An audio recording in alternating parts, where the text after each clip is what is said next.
Hello, this is Mrs. Johnson again. I'm going to be going over two examples on how to solve multi-step equations.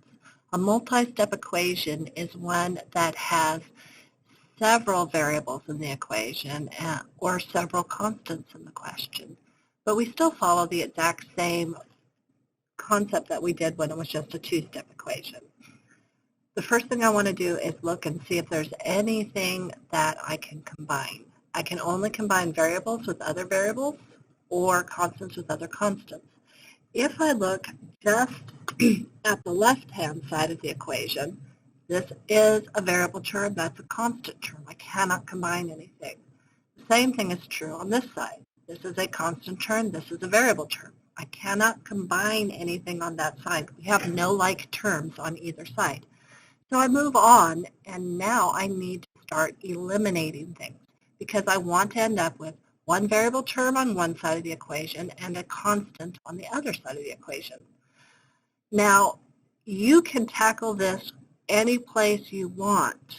You can get rid of the 5n, you can get rid of the 34, you can get rid of the -2, you can get rid of the 14n.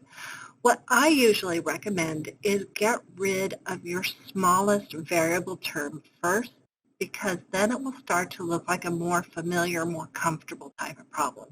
So when I look at this problem, I am going to get rid of the 5n first by doing an inverse operation. Remember that there's an invisible plus sign here. So the inverse of adding is subtracting. I'm going to subtract 5n from both sides. These are going to be eliminated. So that leaves me with a positive 34 equaling -2 plus 9n. Okay, we're down a term. Again, the goal is to have one variable term and one constant. I have one variable term, so I need to get rid of a constant. This time I'm going to get rid of the 2 because I want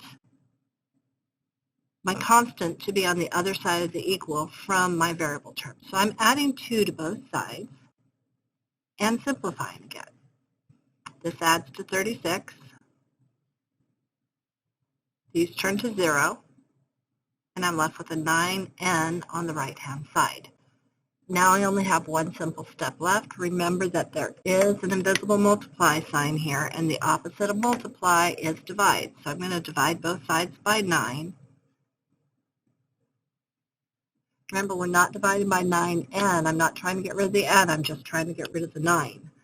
And after I do that, I get 4 equals n. And I'm finished.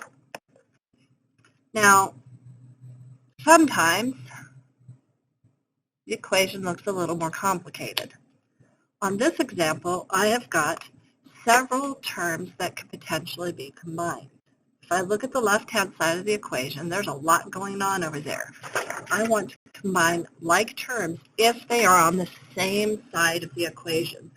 So I'm looking at this -12x and this 24x. Those are both variable terms, and we can combine them by using just ordinary math. This says -12 plus 24.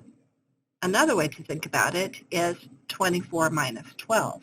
Either works as long as you don't switch the signs that are in front of those variable terms. So 24 minus 12 is 12x. So I'm going to write 12x. Now I look at my constant terms. I've got a 9 and I've got a 4. Again, this is -9 plus 4, or I could do it in a more easy way and do 4 minus 9. Either way gives me -5. And that still equals 43. But now I am down to our two-step equation that we've been practicing for the last day or two.